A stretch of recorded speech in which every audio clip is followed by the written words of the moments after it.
ரொம்ப ஈஸியாக ரசத்தை வந்து இதை மாதிரி செஞ்சு பாருங்கள். டேஸ்ட்டும் வாசனையாகவும் இருக்கும். இது எப்படி செய்யலான்னு பார்ப்போம். நல்ல பழுத்த தக்காளியாக 3 இல்லைன்னா 4 தக்காளி அதை வெட்டி மிக்ஸி ஜாரில் சேர்த்துருங்க. பூண்டு வந்து ஒரு 10 பல்லு பூண்டு நான் தோலோடு தான் எடுத்திருக்கேன். அதை நல்லா கழுவிட்டு சேர்த்துடலாம். நல்ல மிளகு வந்து 1 டீஸ்பூன், ஜீரகம் வந்து ஒரு 1/2 டீஸ்பூன் சேர்த்துக்கோங்க. மஞ்சப்பொடி வந்து 1/4 டீஸ்பூனுக்கும் கொஞ்சம் குறைவா சேர்த்துக்கோங்க. பெருங்காய பொடி வந்து ஒரு 1/4 டீஸ்பூன் சேர்த்துக்கலாம். துண்டு பெருங்காயம்னா ஒரு சின்ன துண்டு சேர்த்துக்கோங்க. மிளகாத்தூள் வந்து நான் ஒரு 1/2 டீஸ்பூன் சேர்த்துருக்கேன். நீங்கள் காரத்துக்கு தகுந்தபடி பார்த்து சேர்த்துக்கோங்க. புளி வந்து நம்ம தக்காளியும் சேர்த்துருக்கோம், அதனால் பார்த்து புளி சேர்த்துக்கோங்க. நான் ஒரு சின்ன உருண்டை புளியை நல்லா கழுவிட்டு சேர்த்துருக்கேன். புளி வந்து உங்கள் டேஸ்ட்டுக்கு தகுந்தபடி கூடவோ குறைச்சோ சேர்த்துக்கோங்க. இப்போ இதில் தண்ணி எதுவுமே சேர்க்காம நல்லா பேஸ்ட்டாக அரைச்சி எடுத்துடலாம்.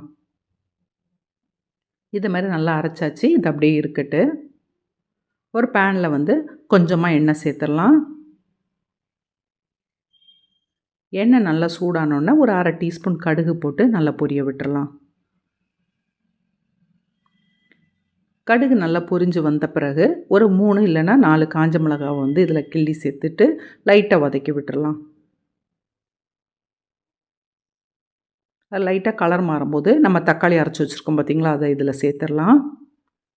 தக்காளி போட்டுட்டு நம்ம வதக்க எதுவுமே தேவையில்லை. சும்மா ஒரு கிண்டு மட்டும் கிண்டி விட்டுட்டு நம்ம இதில் வந்து ரசத்துக்கு தேவையான அளவு தண்ணி சேர்த்துருங்க.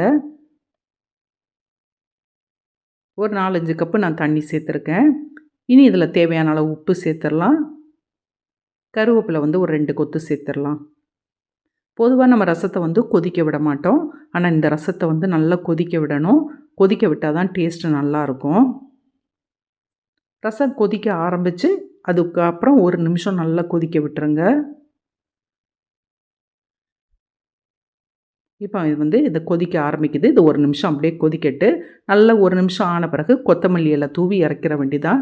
ட்ரை பண்ணி பாருங்கள். அவ்வளோ டேஸ்ட்டாகவும் இருக்கும், வாசனையாகவும் இருக்கும். இந்த வீடியோ பிடிச்சிருந்தால் லைக் பண்ணுங்கள், சப்ஸ்கிரைப் பண்ணுங்கள். அடுத்த வீடியோவில் பார்ப்போம்.